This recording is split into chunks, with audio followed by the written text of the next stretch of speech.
అనుకున్నామని జరగవు అన్నీ, అనుకోలేదని ఆగవు కొన్ని.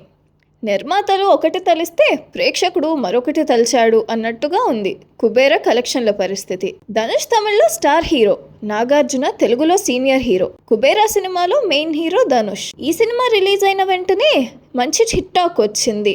ధనుష్ మెయిన్ హీరో కనుక కుబేర తమిళ్లో బ్లాక్ బస్టర్ అయి రికార్డ్ కలెక్షన్లు రాబడుతుంది అని అంచనా వేశారు. నాగార్జునది చిన్న పాత్ర, పైగా నెగిటివ్ షేడ్ ఉన్న పాత్ర కాబట్టి ఈ సినిమా కలెక్షన్లు తెలుగులో అంతగా ఉండవని ఊహించారు. కానీ అందరి అంచనాలను తలకిందులు చేస్తూ ఈ సినిమా తెలుగులో సూపర్ హిట్ అయి 100 కోట్ల క్లబ్ లో చేరింది. తమిళంలో మాత్రం 20 కోట్లు కూడా కలెక్ట్ చేయలేక చతికిలపడింది. ఈ సినిమా దర్శకుడు తెలుగు దర్శకుడు కావడం, నాగార్జున ఇందులో నటించడం వల్ల తెలుగు ప్రేక్షకులు ఈ సినిమాను ఓన్ చేసుకున్నారు. తమిళంలో స్టార్ హీరో ధనుష్ నటించిన తెలుగు దర్శకుడు కావడం, తెలుగు హీరో ఇందులో ఉండటం వల్ల తమిళ ప్రేక్షకులు ఈ సినిమాను ఓన్ చేసుకోలేదు.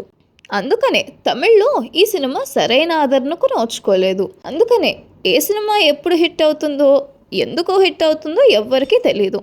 హిట్ అయినప్పుడు హిట్ అయింది అనుకోవడమే.